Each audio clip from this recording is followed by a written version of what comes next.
Existen preguntas que no nacen del deseo de saber, sino del deseo de redefinir. Preguntas que parecen inocentes, pero que en su raíz contienen la semilla de una rebelión espiritual.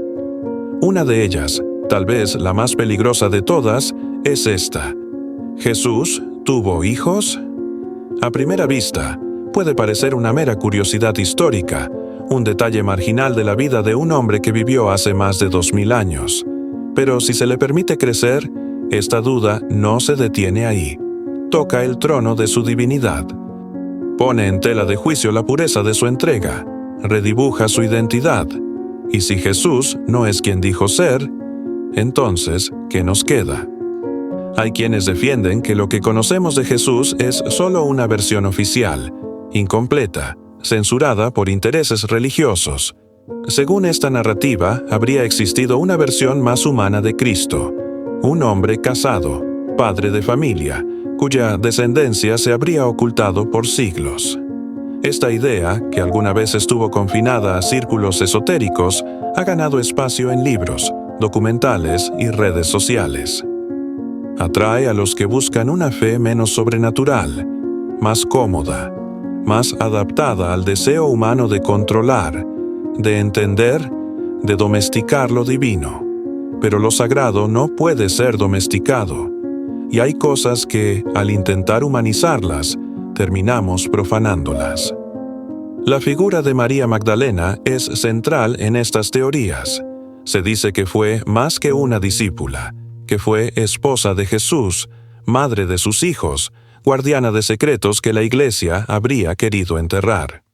La historia de esta mujer ha sido distorsionada una y otra vez, desde los primeros siglos hasta hoy.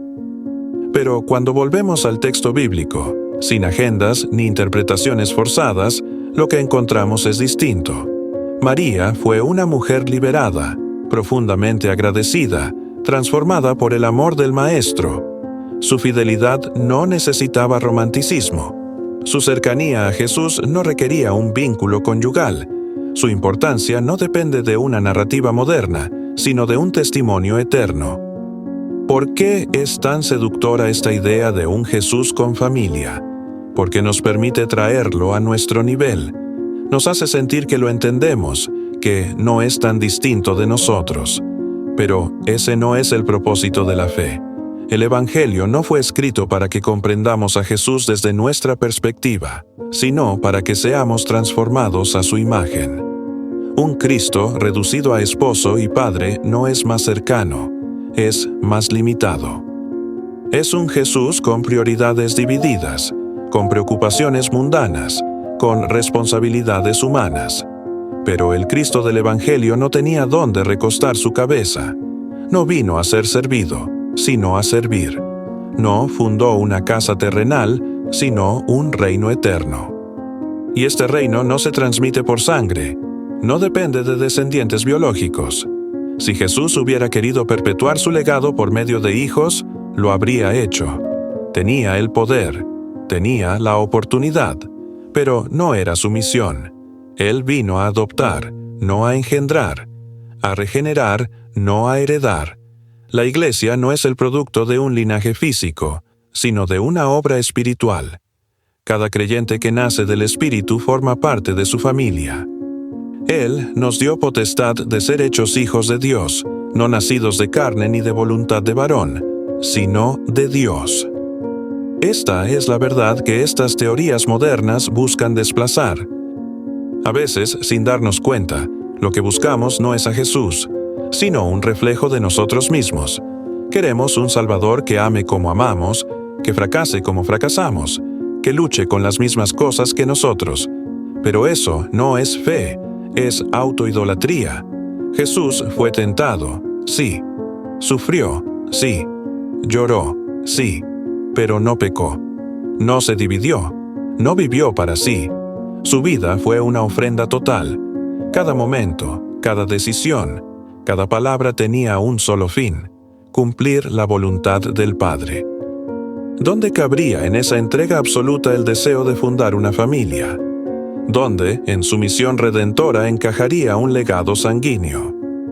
Muchos de los argumentos usados para sostener la idea de un Jesús casado provienen de textos gnósticos. Estos escritos, producidos siglos después de los Hechos, presentan un Cristo alternativo, más simbólico, menos encarnado. Hablan de secretos, de revelaciones ocultas, de dualidades entre cuerpo y espíritu, pero no tienen el peso de la historia ni la autoridad de la inspiración. Los primeros cristianos los rechazaron no por miedo, sino por discernimiento. Sabían que no todo lo que se escribe merece ser creído. Sabían que la verdad no necesita esconderse entre símbolos, se revela en la cruz. Esto no es un llamado a ignorar preguntas difíciles. Al contrario, la fe verdadera no teme las preguntas, porque ha sido probada por el fuego. Pero sí es un llamado a cuestionar desde la humildad, no desde la sospecha, desde el deseo de conocer a Cristo, no de reconstruirlo a nuestra medida. Cada vez que escuches una teoría que te prometa una versión más completa de Jesús, pregúntate, ¿me está llevando a adorarlo más o a dudar más de Él? ¿Me acerca a la cruz o me entretiene con misterios? Y si sientes que estas ideas han comenzado a influenciar tu pensamiento, no te culpes. Muchos han sido seducidos, no por maldad, sino por hambre. Pero recuerda esto, el enemigo no siempre se presenta como oposición directa. A veces se disfraza de erudición, de descubrimiento, de novedad. Pero su fin es el mismo, apartarte del Cristo verdadero, el que murió solo, el que resucitó glorioso, el que reina sin necesidad de herederos humanos, el que volverá no como padre de una dinastía, sino como Rey de reyes y Señor de señores. Cuando entendemos lo que significó la vida de Jesús, nos damos cuenta de que no hay espacio para una familia terrenal. Desde el inicio de su ministerio, su camino estuvo marcado por el desprendimiento. Dejó su hogar, dejó todo lo que pudiera distraerlo. Su tiempo era limitado, su carga era inmensa, su destino era la cruz. ¿Puede un hombre así llevar sobre sus hombros además el peso de una esposa, de hijos, de una casa? No por falta de amor, sino por exceso de propósito. Jesús no fue menos humano por no formar una familia. Fue más fiel, más íntegro, más obediente. Pero el mundo moderno ha perdido el sentido del sacrificio. Lo mide todo por lo emocional, por lo relacional, por lo que produce cercanía. Entonces, proyecta sobre Jesús sus propias carencias. Él debió haber amado como yo, deseado como yo, sentido como yo. Pero hay una diferencia abismal entre empatía e idolatría. Jesús comprende nuestras emociones, sí, las habitó, pero no fue esclavo de ellas. No vivió para satisfacer sus deseos, sino para redimir los nuestros. Y en esa entrega sin reservas no hubo espacio para legados humanos, sino para una sola herencia, la cruz. Pensemos por un instante en las implicaciones espirituales de afirmar que Jesús tuvo hijos. ¿Qué significaría eso para la fe? ¿Qué lugar ocuparían esos descendientes? ¿Tendrían un rol especial en la iglesia? ¿Su sangre los haría santos? Ya hemos visto, en otras religiones y sistemas, el peligro de venerar linajes, de transformar la genética en altar. Dios, en su sabiduría, evitó todo eso. Nos dio a un Salvador sin descendencia, sin apellidos, sin hijos que pudieran reclamar privilegios. Su sangre no se perpetuó en cuerpos, sino en corazones transformados. Y tal vez eso es lo que más incomoda a muchos, que el reino de Dios no se hereda por derecho, sino por fe, que no hay atajos sanguíneos, que cada alma, por más cercana que haya estado físicamente de Jesús, debe nacer de nuevo para entrar al reino. María, su madre, también tuvo que creer. Sus hermanos, también. No hay excepciones. No hay tronos familiares. Solo la cruz. Solo la gracia. Solo el Espíritu. Esa es la verdadera familia de Jesús. Mi madre y mis hermanos son los que hacen la voluntad de mi Padre que está en los cielos. En tiempos donde lo oculto fascina, lo simple parece insuficiente. Por eso tantos corren tras evangelios perdidos, códigos secretos, conspiraciones antiguas. No porque busquen la verdad, sino porque se aburren de ella. Pero la verdad de Cristo no necesita adornos. Su belleza está en su pureza, su poder en su claridad. No fue necesario que se casara para amar. No fue necesario que tuviera hijos para dejar un legado. Lo dio todo, para todos. Muchos creyentes se han visto confundidos por teorías modernas porque no conocen las Escrituras. Y esto no es para juzgar, sino para despertar. Si no te alimentas de la palabra, te alimentarás de rumores. Si no bebes de la fuente eterna, beberás de cisternas rotas. Y cuando llegue la tormenta, tu fe será arrastrada. Por eso, hoy más que nunca, es vital volver al Evangelio puro, leerlo, meditarlo, vivirlo, no como una versión oficial, sino como la voz viva de Dios. Jesús nunca prometió que sería fácil seguirlo, pero sí prometió que sería suficiente. Y cuando lo miramos tal como es, santo, separado, obediente, sin mancha, descubrimos que lo que nos ofreció es mucho más que una familia terrenal. Nos ofreció su espíritu, nos ofreció su paz, nos ofreció eternidad. Y todo eso lo hizo desde la soledad más absoluta, desde un amor que no pidió nada a cambio, desde una entrega sin par. Si alguien a tu alrededor está siendo seducido por estas teorías, no lo ataques. Ora por él. Háblale con ternura, con verdad, con lágrimas si es necesario.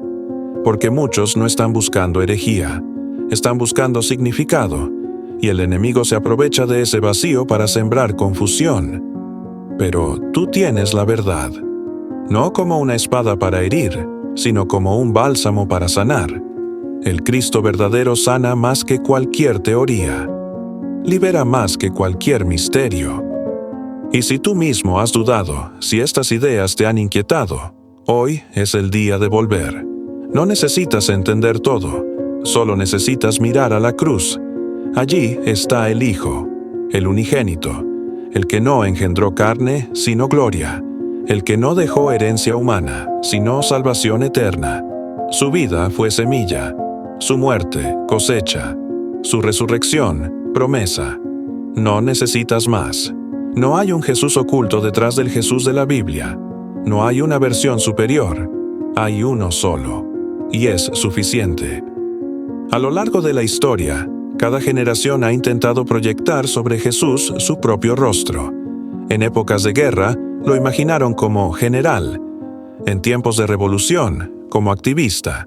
Y hoy, en una era de obsesión por la identidad, lo quieren como esposo, como padre, como figura doméstica. Pero cuanto más tratamos de encajarlo en nuestras moldes, más lo alejamos de su verdad. Jesús no vino a ser símbolo de nuestros tiempos. Vino a ser Señor sobre todos los tiempos. No necesita encajar en nuestras categorías, porque vino a romperlas. Y es aquí donde el corazón del asunto se revela.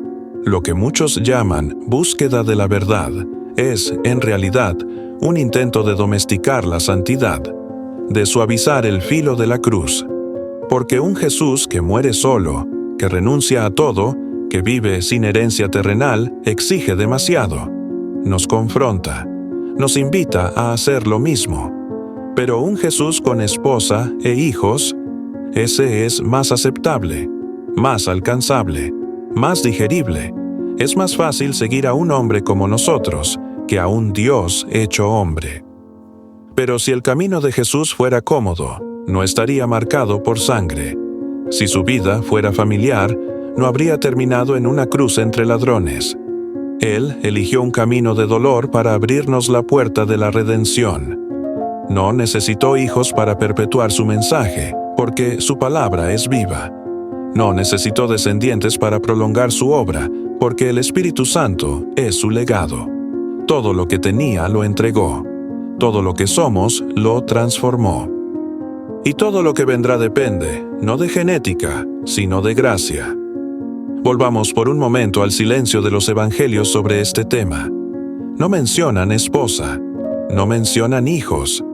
No es un olvido, es un mensaje, es un silencio elocuente, porque lo que los evangelios destacan no es la vida privada de Jesús, sino su vida entregada.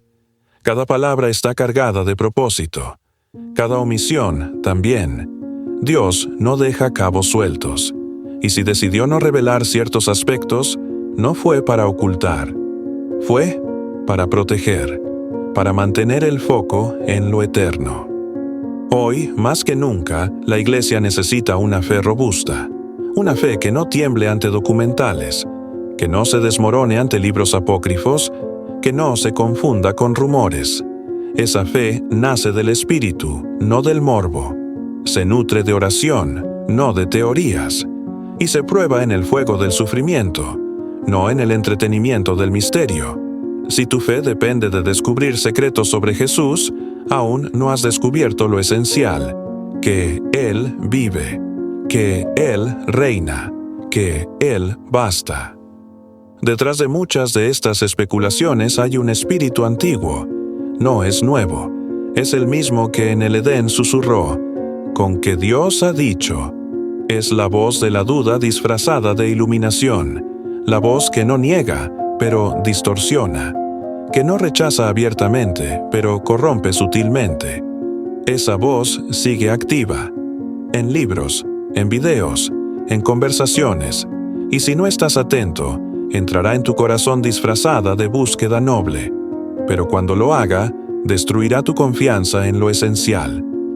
Por eso, la pregunta más urgente no es si Jesús tuvo hijos, es si tú has nacido de nuevo, si su sangre ha limpiado tu culpa, si su espíritu habita en ti, porque puedes conocer cada teoría, cada documento, cada interpretación, y aún así, estar lejos de él. Pero si conoces su voz, si has sido quebrantado por su amor, si has rendido tu vida a su señorío, entonces ya eres parte de su familia. No por carne, no por herencia, por gracia. Jesús no necesita defensores intelectuales, necesita testigos fieles, no que lo expliquen, sino que lo vivan, que amen como Él, que sirvan como Él, que renuncien como Él, que sufran como Él, que proclamen como Él. Y para eso no hace falta entender cada misterio, sino arrodillarse ante la verdad que ya ha sido revelada. Él no escondió su propósito, no disimuló su amor, lo demostró con clavos y con sangre, y esa es la única genealogía que importa, la del corazón transformado. Si estás escuchando esto, no es casualidad. Tal vez el Espíritu te está llamando a discernir, a madurar, a soltar ideas que solo te distraen, porque cuanto más mires hacia atrás buscando pruebas humanas de su vida, más perderás de vista su presencia viva hoy. Él no es una figura histórica para ser analizada. Es un rey resucitado para ser adorado. No es un personaje de novela. Es el Alfa y la Omega, el principio y el fin. Este tema no termina con una teoría, termina con una decisión, porque todo lo que desvíe tus ojos de la cruz, de la resurrección, del reino eterno, es ruido, a veces disfrazado de cultura, a veces de conocimiento, a veces de progreso, pero siempre es ruido. Y quien escucha más al ruido que a la palabra, acaba perdiendo el rumbo. Hoy, más que nunca, necesitamos cristianos que digan, basta de distracciones, basta de mitos, basta de doctrinas humanas. Yo quiero a Cristo, solo a Él. Imagina por un momento que las teorías fueran ciertas, que existiera un linaje físico de Jesús. ¿Cambiaría algo? ¿Serías más salvo? ¿Tendrías más acceso a Dios? ¿Tu vida sería más santa? La respuesta es no, porque lo que nos da vida no es su sangre en la carne, sino su sangre en la cruz. No es su herencia genética, es su herencia eterna. El reino de Dios no está construido sobre árboles genealógicos, sino sobre piedras vivas. Tú eres una de ellas si crees, si te arrepientes, si naces de nuevo. Y si sientes que algo dentro de ti necesita confirmación, vuelve a las Escrituras, no a los foros, no a los documentales, no a los expertos de YouTube, a la palabra. Ella es suficiente, clara, poderosa. Ella te mostrará al verdadero Jesús, humilde, firme, compasivo, justo, sin pecado, sin atajos, sin dobleces. No te ofrecerá un Cristo cómodo, te ofrecerá un Cristo crucificado. Pero en esa cruz encontrarás la vida, y fuera de ella todo es sombra. Hoy hay una guerra por tu percepción. No quieren que dejes de creer en Jesús, solo quieren que creas en otro, en uno más suave, más moderno, más parecido al mundo. Pero ese no salva, ese no sana, ese no regresa. Solo hay un Jesús que volverá, y no lo hará como esposo de una familia escondida, sino como esposo de una iglesia gloriosa, vestida de lino fino, sin mancha ni arruga. Y si tu alma le pertenece, entonces lo verás cara a cara. Así que deja las teorías, deja los rumores, deja las preguntas que solo alimentan el ego, no la fe. Hoy es el día de volver al primer amor, de reconocer que lo que Cristo hizo ya es perfecto, completo, eterno. No necesita añadiduras, no necesita revelaciones extra. Lo que se reveló en la cruz es suficiente para salvarte, sostenerte, enviarte y coronarte. No busques un misterio nuevo. Atesora el misterio eterno, Cristo en ti, la esperanza de gloria. Si este mensaje tocó algo dentro de ti, no lo ignores. Tómate un momento, cierra los ojos, habla con el Padre. Pregúntale si hay en tu corazón algo que ha reemplazado al verdadero Jesús. Una imagen, una idea, una teoría, un deseo. Y si lo hay, entrégaselo. Dile, Padre, muéstrame a tu Hijo tal como es, no como el mundo dice, no como otros lo imaginan, sino como tú lo revelaste en tu palabra. Y espera, Él responderá. Antes de cerrar este video, quiero invitarte a algo más profundo. Si has sentido la necesidad de volver al fundamento, escribe en los comentarios: yo sigo al Cristo verdadero. No por ritual, no por algoritmo, sino como acto de fe, de entrega, de renuncia a las falsas imágenes. Y si puedes, comparte tu testimonio. Alguien lo necesita. Alguien está a punto de ser seducido por el error. Tu historia puede ser la voz que lo despierte. Suscríbete a este canal si deseas más contenido que te lleve a las Escrituras, no a las teorías. Dale me gusta si este mensaje habló a tu alma. Y sobre todo, ora. Ora por discernimiento. Ora por tu familia. Ora por tu iglesia. Porque vivimos días peligrosos, y solo los que aman la verdad serán guardados. La verdad no es una idea, es una persona. Y su nombre es Jesús.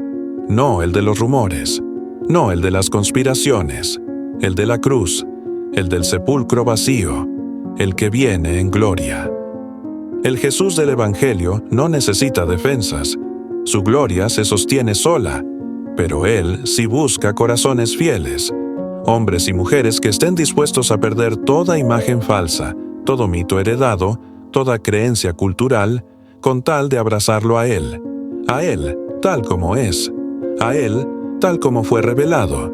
Y si ese eres tú, entonces ya formas parte de su linaje eterno. No por carne, no por sangre, sino por fe. Amén.